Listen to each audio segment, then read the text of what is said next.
How's this little country in Asia, the economy is bound to take over the world? It's fun, it was light. I mean, people were like, they were like, judges were like sleeping when I got up there, and all of a sudden they're like, what is this guy doing? Right. The impact was good, the story was funny, people liked it, it was unique, and I won the contest. Whoa, these are pretty cool things. And I got into it and started to appreciate them. And then started to 両国のことが好きなんで、この人も好きです。いい友達できたと思います。こんにちは皆さん、今日です。And here I have Steve from Steve 的視点のスティーブと言います。Yes. Steve POV. Yes, Steve POV. You guys know that recently we've been reacting to some of Steve's videos, and that actually led to him getting in contact with us. And we decided to actually do a collab together. I actually flew out to Texas from Florida, and I met him.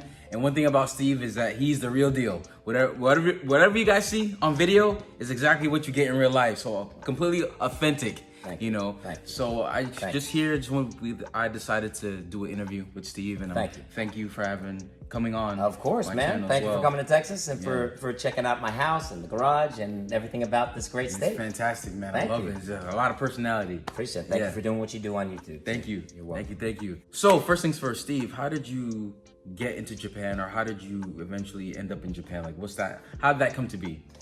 It's a long story, man. It's a long story, but I'll try to put it down together. I was born in New York in 1970. Hi, fellow New Yorker. Fellow New Yorker. So we have that connection too, right?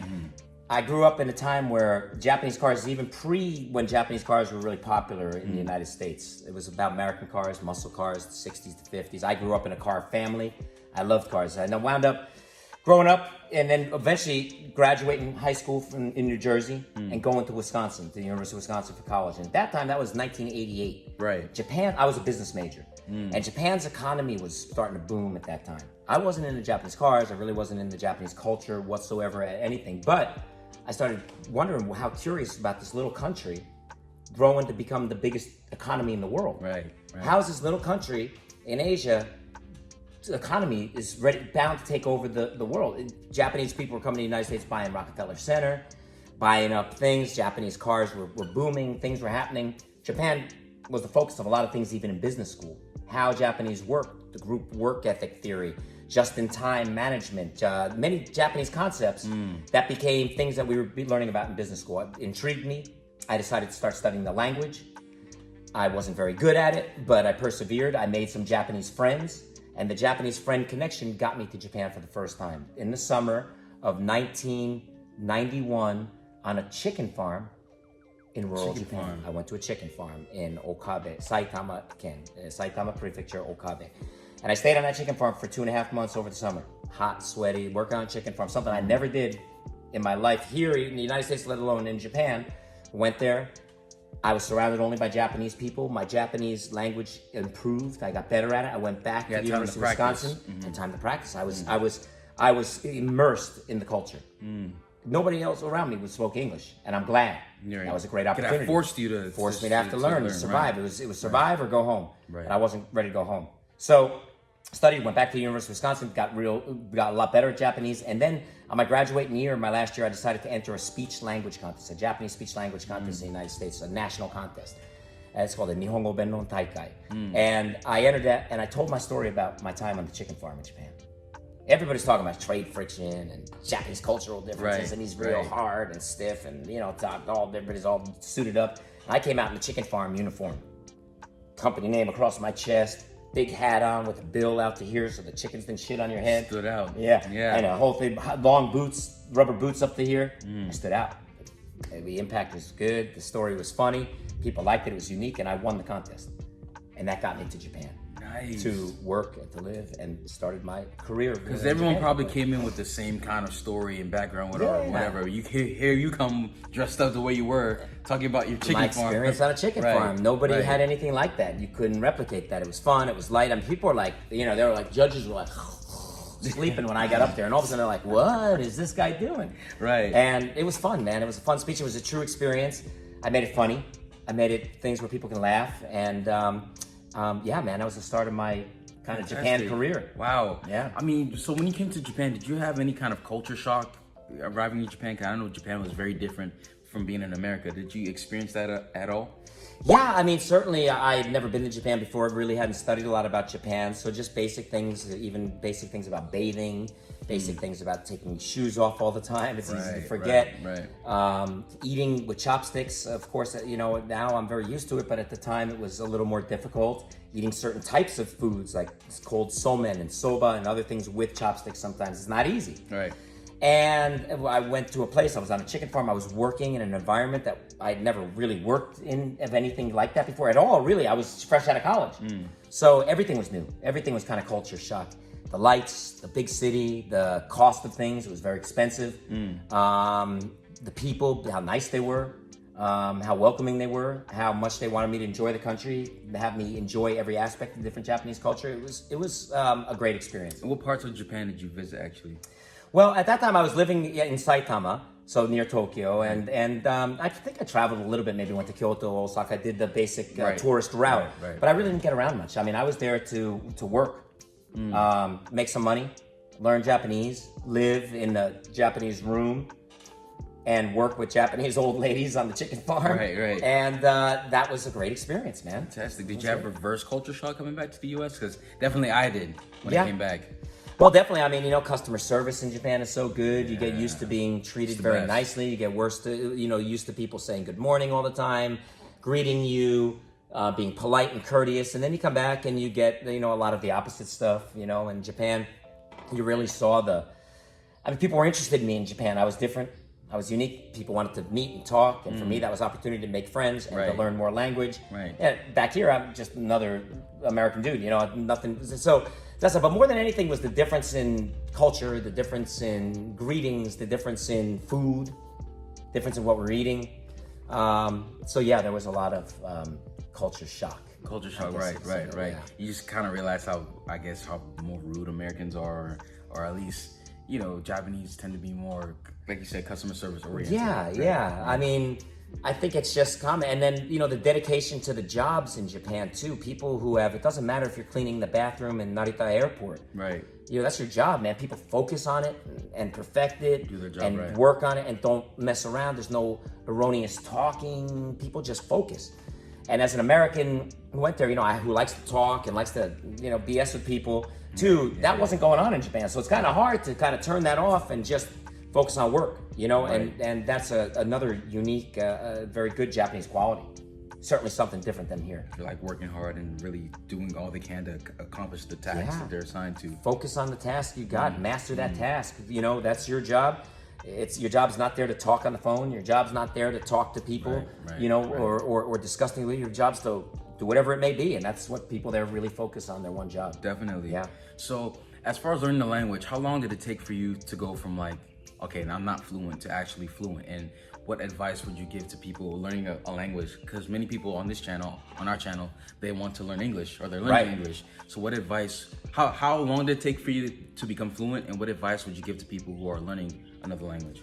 I was always told that the sign of you becoming fluent, and I don't know if there's really a true point that says, oh, I'm fluent. Okay, hey, yesterday I wasn't fluent, but today I'm fluent. Right. I don't know that there's that point, but to get to a point where you're kind of comfortable to talk and to switch inside your mind between Japanese and English without thinking about anything. It's seamless switching between English and Japanese, or Japanese to English.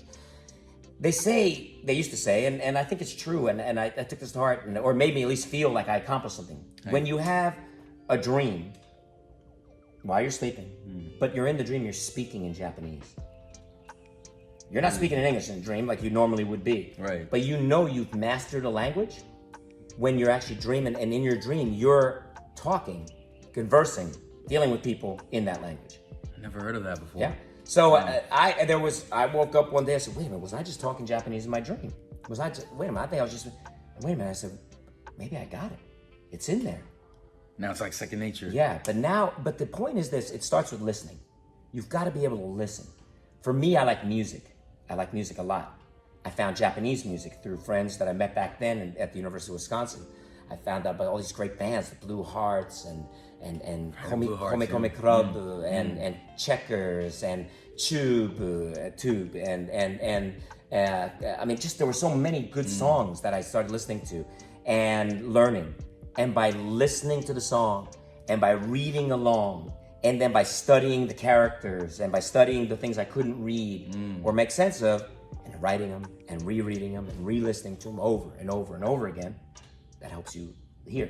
Once you've got the listening down, then it'll start coming out of your mouth. Especially if you're a musical kind of person, if you played an instrument like I did trombone or you sang in the chorus or choir, you know, you have to, right? Okay, so you have a say, when you're sharp or flat on something. Right. So when you hear somebody talking in Japanese and then you hear somebody talking really bad Japanese, to me it hurt my ears. I want it to sound as native as possible. Right. I like that. Right. And it was a goal of mine always. So that was something that I set as a goal and worked hard at. And music was certainly one thing. Karaoke, music was certainly one thing that helped me achieve that or get close to where I am now, at least. So basically, you would say like pretty much consume yourself with anything that would like help you to listen to that language. Like I guess for you guys listening to English music or maybe English dramas or movies or whatever. Movies. Just getting used to with subtitles. Right. Music with download the kashikado. The kashikado is the lyrics. Right. Download, get that off the internet, read along with it, listen to it, stop, enunciate, try to repronounce what they're saying again, listen to the song over and over again, try to sing it a cappella, try to pronounce it on yourself without the help of it, listen to your voice again and say, did I sound like that? Is that pronunciation right? Right. You can learn too. I think it's easier for some people. I think people with music and that ear for sound and pitch, I feel like there's an advantage there.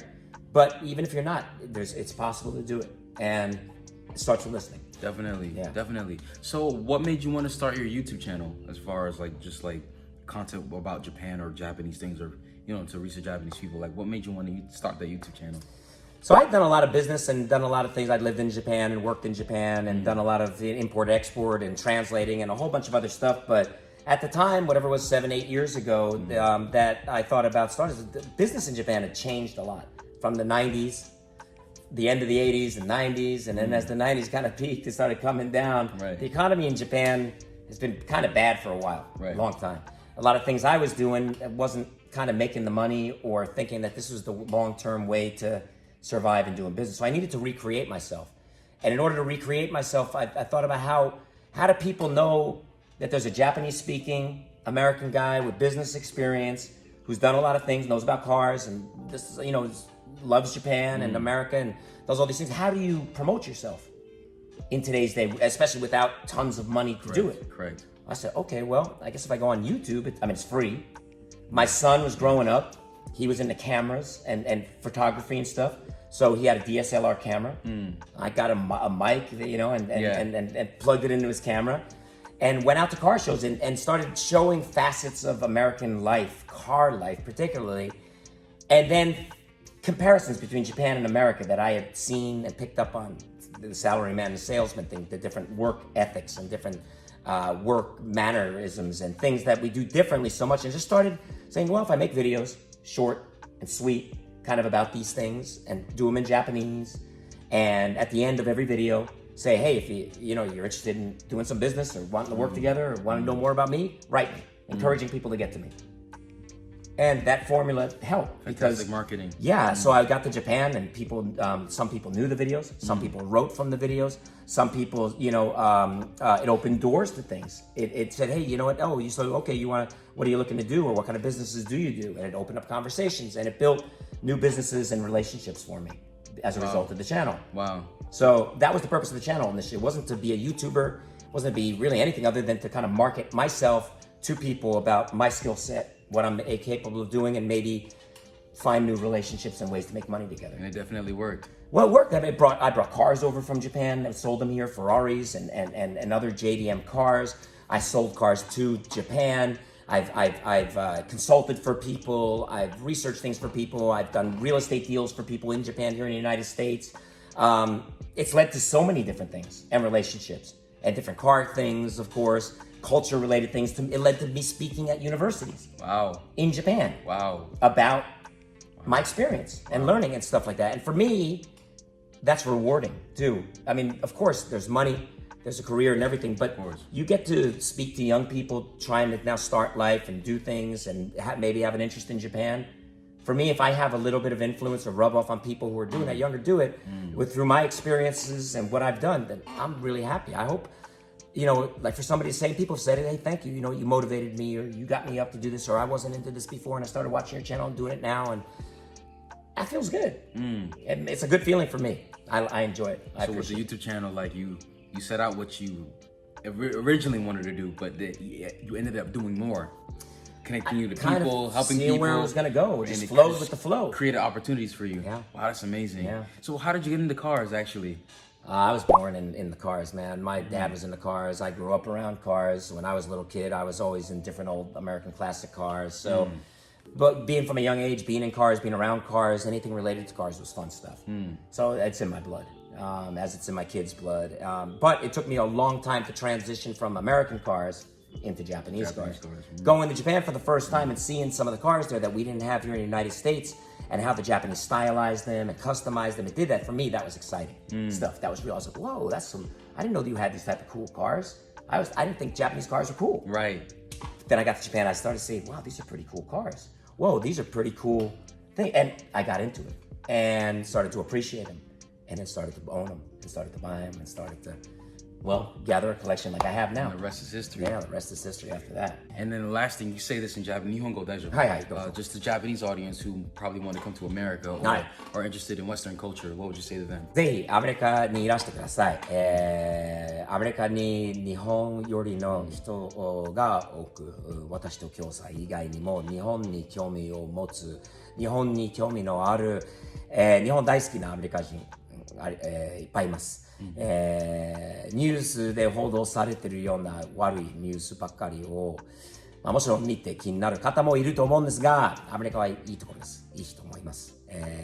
ぜひ、いらしていただければ、アメリカの良さ、テキサスの良さ、フロリダの良さ、アメリカ全国、アメリカ国民の良さを、ぜひお見せしたいと思います。見せたい方、私以外にもいっぱいいると思うので、ぜひ、遊びに来てください。いつでも。その前にいつでももう2人に質問どうぞ投げてみてください。こういうトークをこれからも続けてオープンに、彼と一緒にやりたいこといっぱいあるので、アメリカ大好きです。日本も大好きですね。はい。ね、両国のことが好きなんで、この人も好きです。いい友達できたと思います。なんかつながってるところはどっかにある。年齢じゃないですよ。もうおじさんなんで。親父。So man, I told everybody, I said, listen, come here. We have a beautiful country too. We have beautiful diversity and culture and backgrounds, and don't believe everything you see on the news. From America isn't all, everything that you see, people get along, and there's beautiful people here who love Japanese culture too. And would love to show America to Japanese people who are like-minded, open-minded to learn and see about America. I love it. So welcome anytime. Yes. Especially to Texas and Florida, by the way. Please come. Awesome. So Steve, thank you so much. You're very welcome. It's been a pleasure. Very welcome. It's great hanging out with him. He's an awesome guy. And Steve, where can they find you? Steve's POV、Steve's POV、スティーブ的視点 YouTube で検索してみてください。チャンネルやっております。And Steve'sPOV.com, Steve'sPOV.jp in Japan for merchandise as well. Fantastic. Awesome. So Steve, thank you again for allowing me to interview. It's been a pleasure and an honor. And then guys, if you guys like the video, hit that like button, hit the subscribe button, hit that bell as well to get notified whenever we post a video. 本当ありがとうございます。みんなありがとうございました。気をつけて。よろしくです。じゃあね。